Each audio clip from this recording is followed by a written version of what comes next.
الله أكبر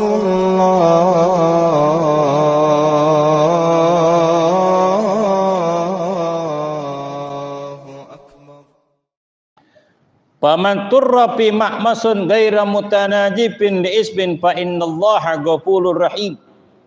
Barang siapa yang terpaksa memakan hal-hal yang diharamkan oleh Allah seperti makan bangkai, tapi tidak berlebih-lebihan di dalam melakukan, cuman sekedar, itu hukumnya boleh karena darurat. Wa innallaha ghafurur rahim, sungguhnya Allah Ta'ala Maha Pengampun dan lagi Maha Penyayang, hukumnya boleh. Begitu juga hal-hal yang suci dari benda yang najis, salah satu itu cuman 3. Pertama al-khamru, yang namanya khamr. Khamr itu tadinya sebelum menjadi khamr itu adalah sesuatu barang yang boleh dimakan, baik itu perasan tape ataupun perasan buah dari anggur dan sebangsanya. Itu kan perasan itu kan saripatinya itu menjadi buah seperti jus, kemudian fermentasikan, kemudian menjadi khamr. Ketika menjadi khamr, itulah yang diharamkan oleh Allah Subhanahu wa taala, kullu muskirin haramun tanaluhu, kata Nabi. Setiap sesuatu yang najis, sedikit ataupun banyaknya, hukumnya haram. Walaupun cuma seteguk, walaupun cuma sejilat doang, itu hukumnya haram. Dan khamr itu kalau didiamkan kemudian berubah menjadi cuka tanpa ada sebab sesuatu campuran, memang berubah cuka itu secara alami, maka cuka itu hukumnya halal, boleh dijadikan konsumsi untuk makan, hukumnya boleh. Bahkan di dalam hadis Jubair bin Abdullah radhiyallahu ta'ala anhu, sa'ala ahluhu anna an-nabiy sallallahu alaihi wasallam sa'ala ahluhu al-idam bagalu ma indana illa khul pada abihi pajuila fa ayakulu bihi yaqul ni'mal adam al-khul ni'mal idam al-khul. Hadis dari Jubair bin Abdullah radhiyallahu ta'ala anhu, ketika itu baginda Nabi SAW pulang ke rumahnya dan bertanya kepada istrinya, "Wahai istriku, apakah lauk yang telah engkau siapkan untuk makan siang pada hari ini?" Kata istrinya, "Ya Rasulullah, tidak ada lauk yang kami siapkan kepada engkau kecuali cuman cuka." Cuman apa? Cuka. Kemudian Nabi mengatakan, sesungguhnya sebaik-baiknya lauk adalah cuka. Kemudian Nabi makan. Ini sifat qanaahnya Nabi SAW, tidak menanyakan sesuatu yang tidak ada di meja makan. Apa yang diberikan oleh istrinya, Nabi terima.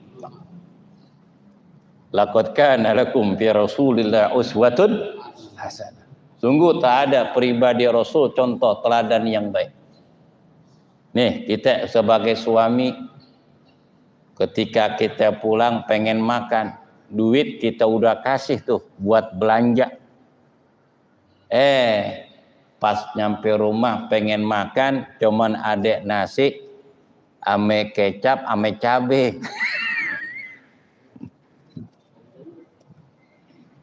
Ini kan termasuk nikmat juga ya, kecap ame cabe daripada cuka. Cilam-cilam makan. Kita nanya, "Wahai istriku, perut saya lapar, saya mau makan." Kata istrinya, "Maafin bang ya, hari ini saya nggak masak." Kenapa? Capek banget. Habis nyuci, musrika, ngurusin anak, nganterin anak, akhirnya nggak sempet masak. Pak dilihat itu di mana? Di meja makan cuman ada apa? Nasi, kecap, mie cabai. Apa yang kita katakan? Apa yang kita katakan? Kalau habis ngaji, ini kan ngaji nih. Alhamdulillah, senikmat-nikmatnya makan pada hari ini. Ada apa? Cabai, mie kecap. Alhamdulillah. Tuh. Itu namanya suami yang soleh. Sebagai uswah, contoh teladan baik buat keluarga. Kalau yang kagak ngaji, ngambek. Kemana aja emang lo? Dari pagi nggak ada kerjaan, duit gue kasih, main handphone aja sih. Titok ada kerjanya. Bisa marah kak? Marah. Coba kalau yang ngaji di Masjid Mutmainah tahu yang pernah diajarkan oleh Nabi Sallallahu Alaihi Wasallam sebagai contoh teladan yang baik, insya Allah sama juga. Digerendeng ya kak. Masya Allah. Gumal pasti namanya manusia. Kita manusia biasa, bukan nabi dan rasul. Ya seenggak-enggaknya nah. Momentum terindah di bulan Rabiul Awal ini seenggak-enggaknya Bang. Kita ambil contoh teladan yang baik. Apa yang Nabi? Khairukum li ahli wa ana khairukum li ahli. Sebaik-baiknya seorang suami adalah orang yang berbuat baik kepada istrinya. Dan akulah suami-suami yang terbaik di antara kalian. Sallallahu alaihi wa alihi wasallam. Coba ada praktekin. Nanti gue kirimin WA bininya yang ngaji sama gue. Lu kerjain laki lu. Ya. Yang kedua, wajidul maitati idza dubigo.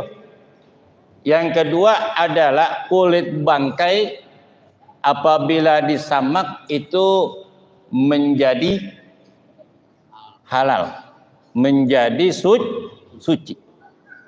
Kalau umpama ini bangkai, kemudian diambil itu kulitnya dengan syarat bangkainya itu hewan yang diperbolehkan dimakan.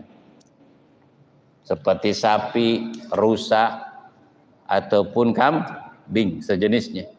Nabi ketika lagi jalan tuh dalam kitab Subuhus Salam ataupun kitab Bulughul Maram ataupun Riyadhus Shalihin ataupun kitab fikih dalam ilmu hadis, Kitabul Imamul Bukhari ataupun Imamul Muslim, Sahih Muslim dan Imamul Bukhari itu. Ketika Nabi sedang jalan dengan para sahabat, Nabi ngelihat bangkai yang akan dibuang sama sahabat.